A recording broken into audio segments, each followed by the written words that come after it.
All right, welcome everyone. This is Don Stacy, and my YouTube channel is devoted to uh, philosophical speculation, reflection on current events, and that sort of thing. I was going to read another installment out of my novel in progress, but I decided not to while in the shower, which is a good place for brainstorms on occasion. I was thinking about the difficulties public school teachers have in, well, particularly junior high and middle school. And I believe, since I used to be one for a brief period of time, that most middle school and junior high school teachers' principal complaint is that their students do not pay attention. Not that they won't respect them or obey them or do what they ask, but they simply don't pay attention. They stare out the window, they fiddle with their pencils, they doodle on pieces of paper, they pass notes if they can get away with it or think they can, and so on. But the point is, the students, the bulk of the students, about 2/3 of them, are simply not interested in being there. And the remainder 1/3, well, their parents have been encouraging them all along to do as well in school as they possibly can. These are the ambitious parents. The parents of the other 2/3 down the line are the less ambitious parents. And the 1/3 most down the line, who's going to get C's, D's, and F's, they are the least ambitious of parents, if you see what I mean. They're the least interested in their children's progress at school. They never read to their kids when their kids were toddlers and sat on their laps and so on. They never read them stories before they went to bed and so on. So they came up through grade school neither very competent in reading or in arithmetic, and certainly not in writing. In fact, none of them know how to write. None of them know how to write even after they graduate from high school. And why? Well, writing is not easy to learn, and it's problematic to teach. And basically it's just a one-on-one deal. Every time an English teacher reads a paper, he or she has to correct that paper like an editor in a publishing house and indicate exactly what's wrong with it, what could be improved by it, and so on. But a lot of English teachers don't have enough time to do that. I certainly didn't. Although I made the attempt once. It took me an entire weekend to go through one class, a 7th grade class, stack of papers, about 30 of them. Describe what you did over the summer was my assignment. I got some pretty interesting stories, actually. And they were pretty well written, I have to say. But when it comes to critical thinking and analysis, people don't know how to do that. They have to learn how to do that, and it's an acquisition of a skill that is not easy to acquire. You have to learn how to do this. It just doesn't come to you at the snap of the fingers.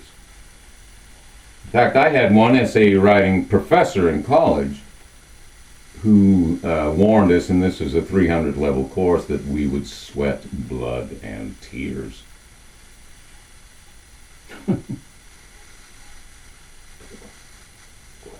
well, that's one of the few courses that I dropped out of, prudently, because I hadn't even taken the second level yet, the 200 course. I did that later and did all right. But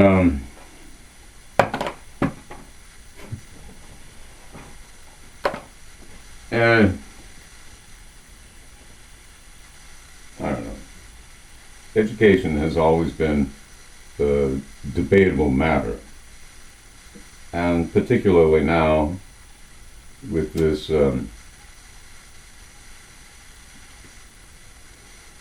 well, virtually manufactured crisis in the United States involving the COVID-19 pandemic and dysfunctional Congress.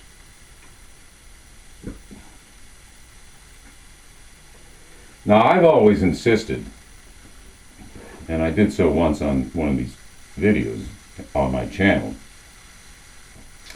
that what the United States sorely needs is a third strong political party.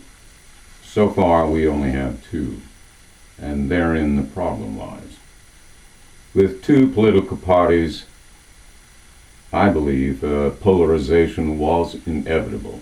Now, at the end of World War II, when Eisenhower took office, who was a Republican and the top general in World War II for the United States,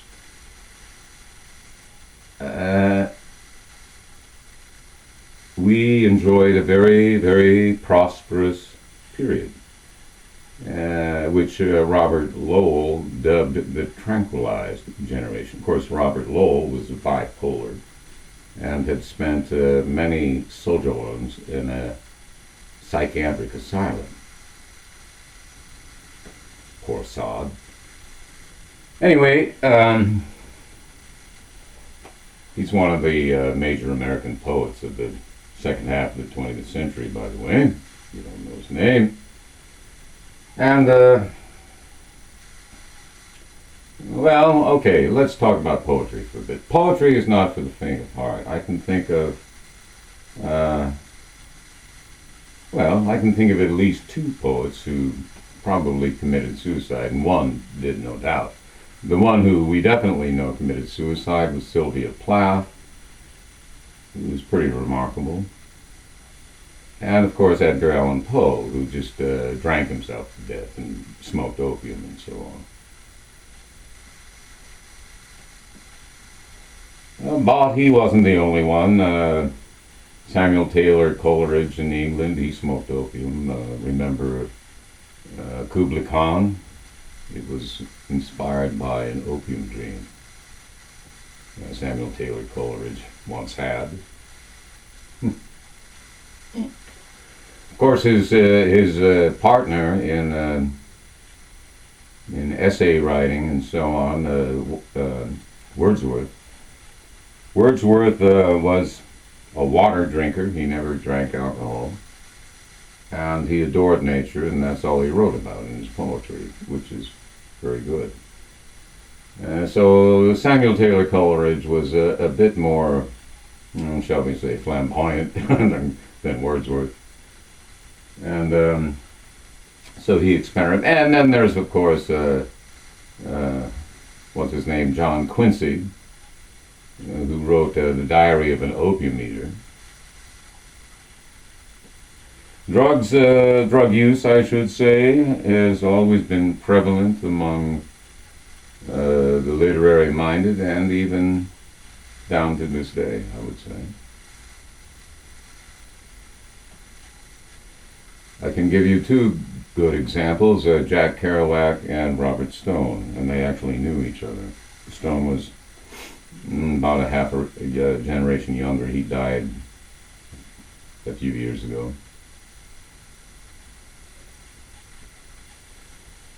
His film, his book called Veers,